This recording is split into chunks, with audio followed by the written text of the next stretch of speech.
Good morning friends, कैसे हैं आप सब। आशा करती हूँ आप सभी स्वस्थ होंगे, मस्त होंगे और पढ़ाई तो कर ही रहे होंगे। तो आज हम हिंदी व्याकरण की एक बहुत ही महत्वपूर्ण पुस्तक का अध्ययन करने जा रहे हैं। ये पुस्तक बहुत ही ज़्यादा महत्वपूर्ण है उन सभी प्रतियोगी परीक्षाओं के लिए जिनमें हिंदी व्याकरण के प्रश्न आते हैं। कई बार तो इस पुस्तक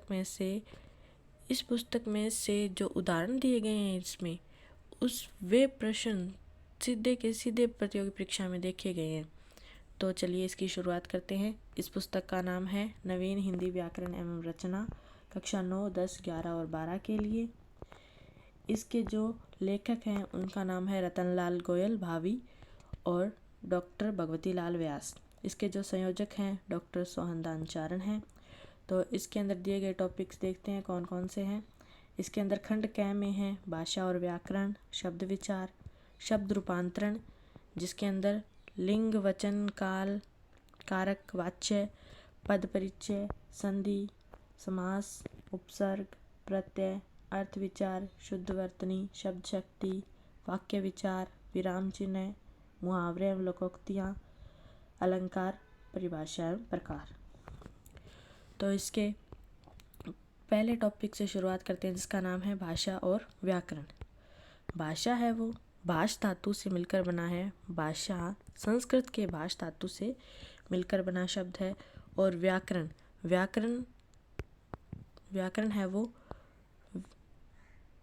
व्याकरण है जो वो वी प्लस आ प्लस करण के योग से मिलकर बना है। किसके योग से मिलकर बना है? करण के योग से मिलकर बना है।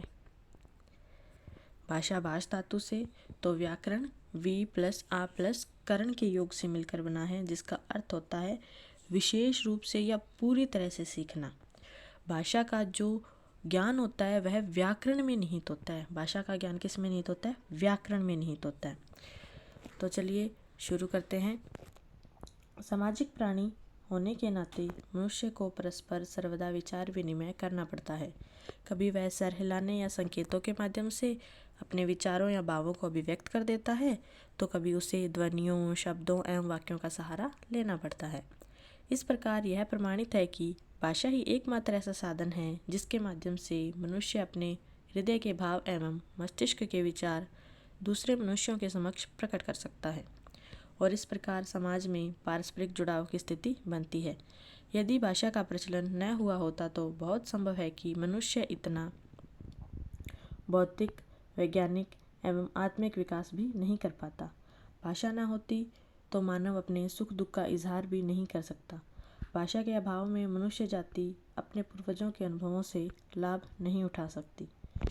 जैसा कि हमने इसकी शुरुआत में बात की थी कि जो भाषा शब्द है वह संस्कृत के भाष धातु से व्युत्पन्न है। भाष धातु से अर्थ ध्वनित होता है प्रकट करना, जिस माध्यम से हम अपने मन के भाव एवं मस्तिष्क के विचार बोलकर प्रकट करते हैं, उसे भाषा की संज्ञा दी गई है। भाषा ही मनुष्य की पहचान होती है।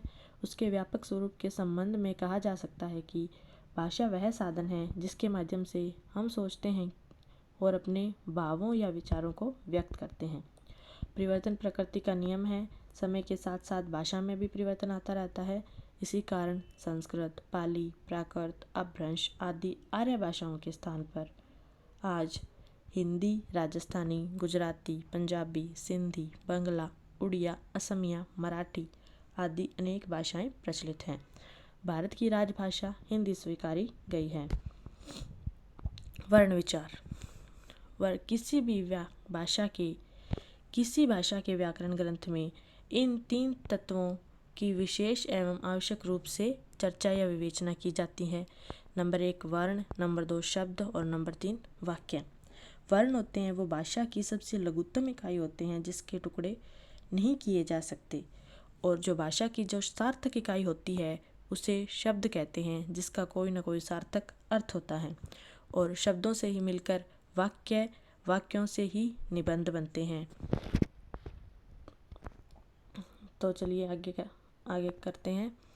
हिंदी विश्व की सभी भाषाओं में सर्वाधिक वैज्ञानिक भाषा है। सर्वाधिक वैज्ञानिक भाषा से इसका मतलब है कि हमारी हिंदी भाषा में प्रत्येक वर्ण के लिए अपना एक स्वतंत्र प्रतीक है। यानी अगर हमें कै लिखना होगा तो हम इसी वर्ण का इस्तेमाल करेंगे, अन्य किसी भी वर्ण से हम कै नहीं लिख सकते। लेकिन अन्य भाषाओं, जैसे उदाहरण के तौर पर इंग्लिश का जिक्र करें तो जैसे कैट, CAT कैट होता है और KITE काइट होता है। यानी ये भी कै है और ये भी कै है। हमारे पास अपने प्रत्येक वर्ण के लिए एक स्वतंत्र प्रतीक है, जबकि अन्य भाषाओं में ऐसा नहीं है। इसी कारण इसे वैज्ञानिक भाषा कहा गया है। हिंदी में 44 वर्ण हैं, जिन्हें 2 भागों में बांटा जा सकता है, स्वर और व्यंजन। स्वर ऐसी ध्वनियाँ जिनका उच्चारण करने में किसी अन्य की सहायता नहीं होती, यानी ये अपने आप में स्वतंत्र ध्वनियाँ होती हैं। ये 11 होते हैं। ए, आ, छोटा ई, बड़ा ई, छोटा ऊ, बड़ा ऊ, ए, ऐ, ओ, औ और री। ये जो री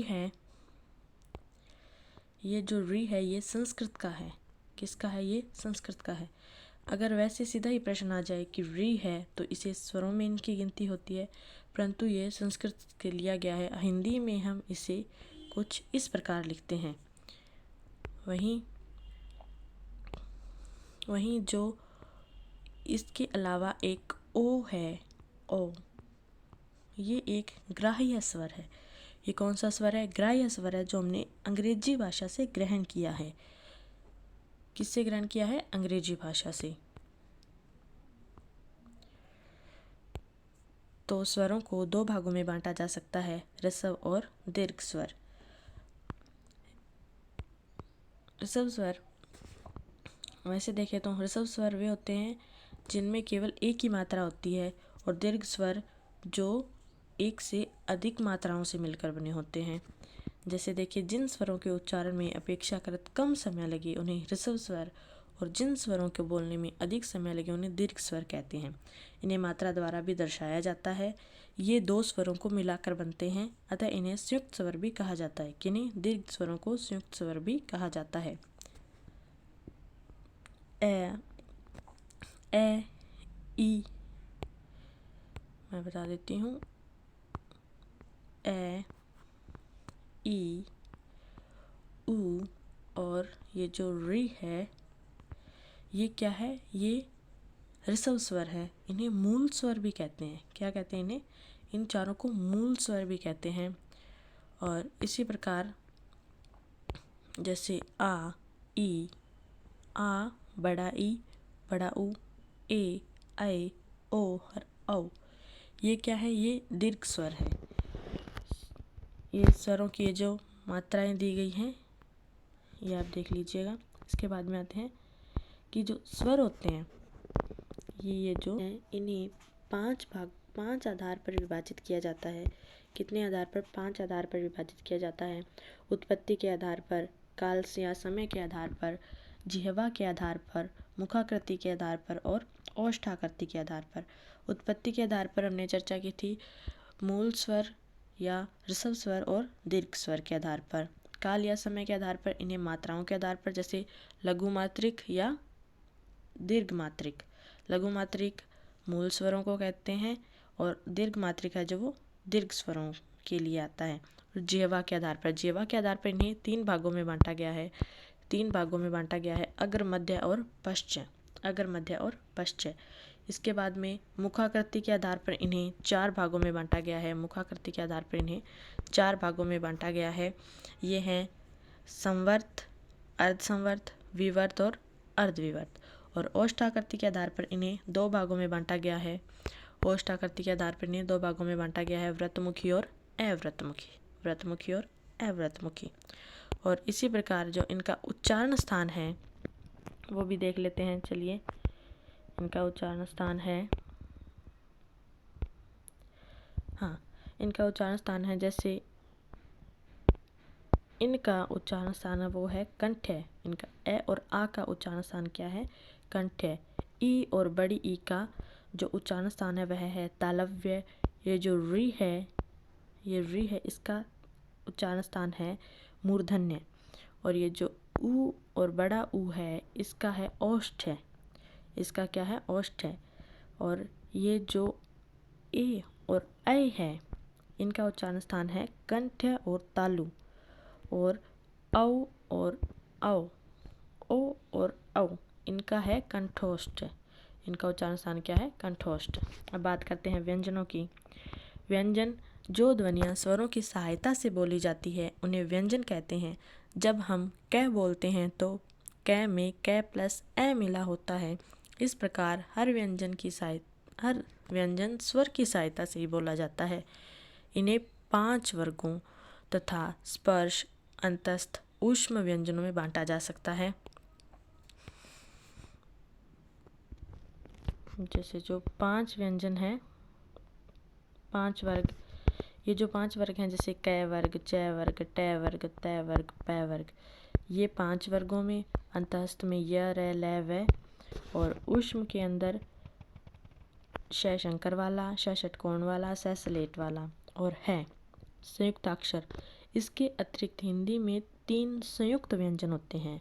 जैसे क्ष, क्ष होता है वो क और श के योग से मिलकर बना होता है। जो त्र होता है वह त और र के योग से मिलकर बना होता है। और जो ग होता है वह ज और इंग के योग से मिलकर बना होता है।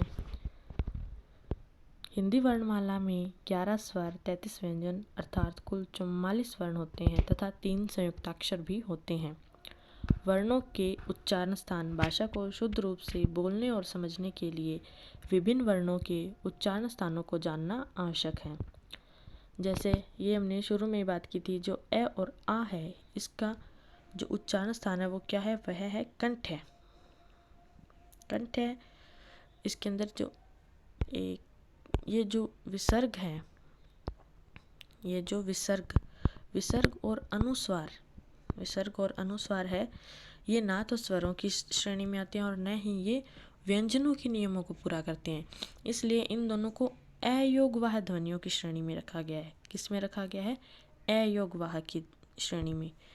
तो चलिए आगे बढ़ते हैं।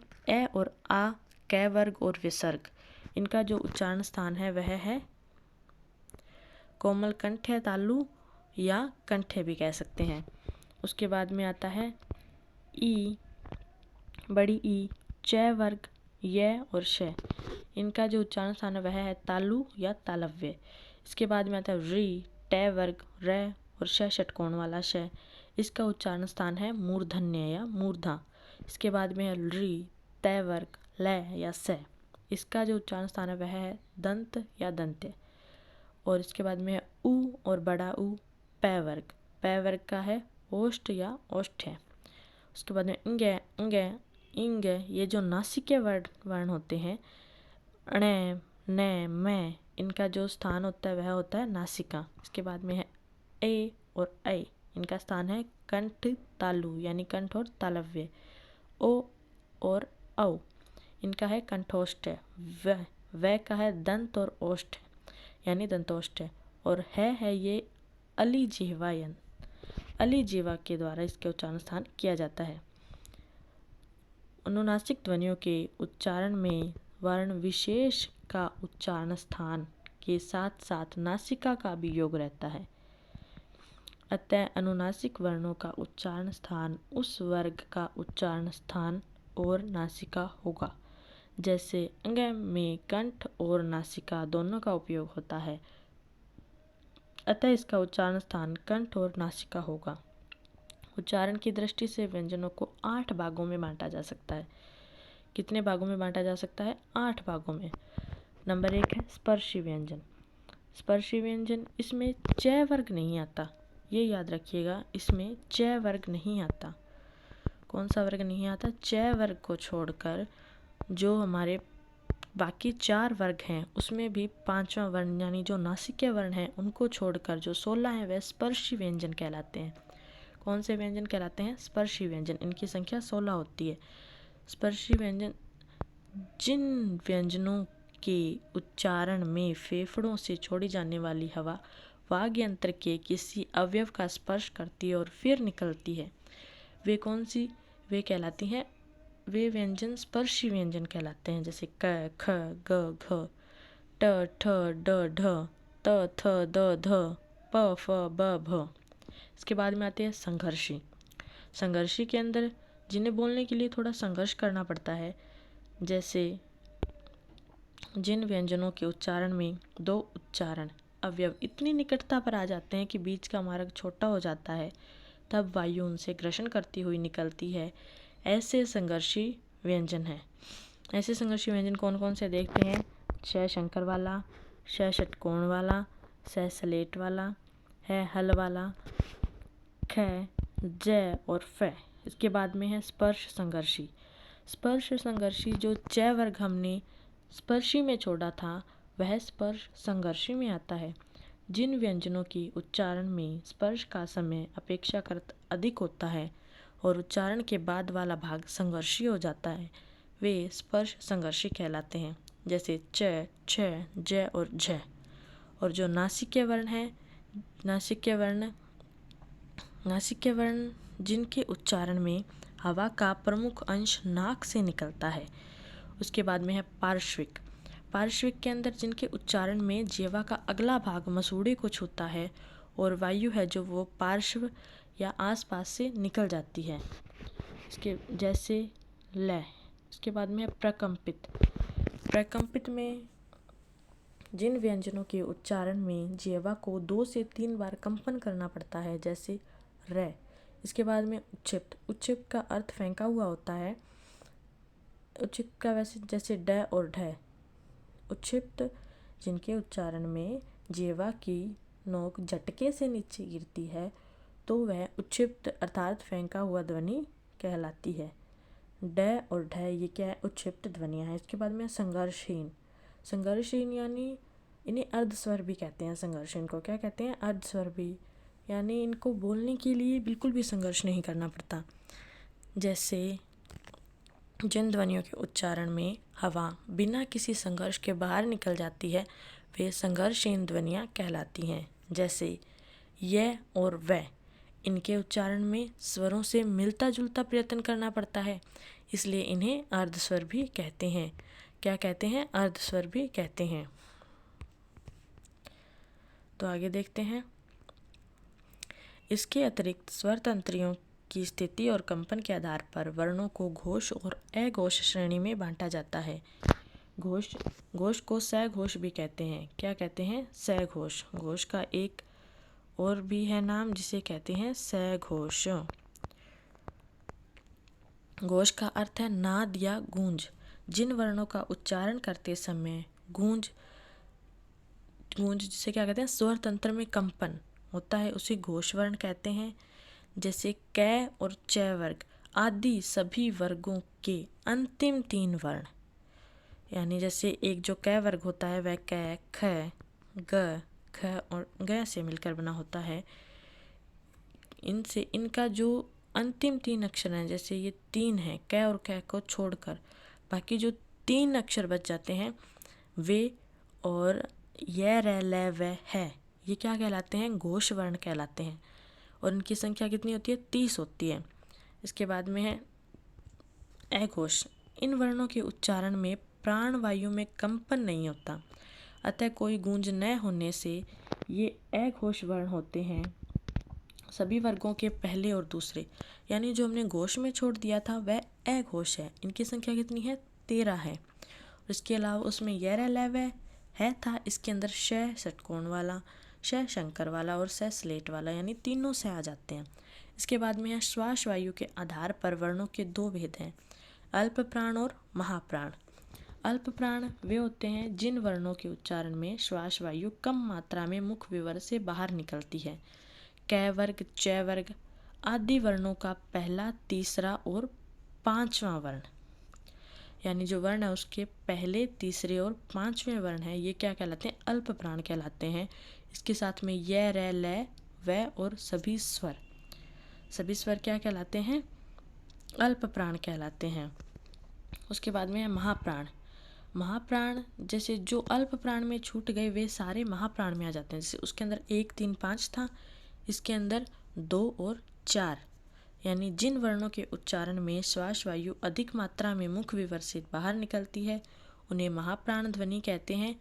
प्रत्येक वर्ण का दूसरा और चौथा वर्ण तथा दूसरा और चौथा हमने बात की थी, जैसे ख, घ, छ, झ, ठ, ड, थ, ध, फ और भय तथा श शंकर वाला, श षटकोण वाला, स स्लेट वाला और है, ये क्या है? ये महाप्राण है। इसके बाद में अनुनासिक ध्वनियाँ। अनुनासिक ध्वनियों के उच्चारण में नाक का सहयोग रहता है, जैसे अंग, आ, ई और ऊ आदि। धन्यवाद।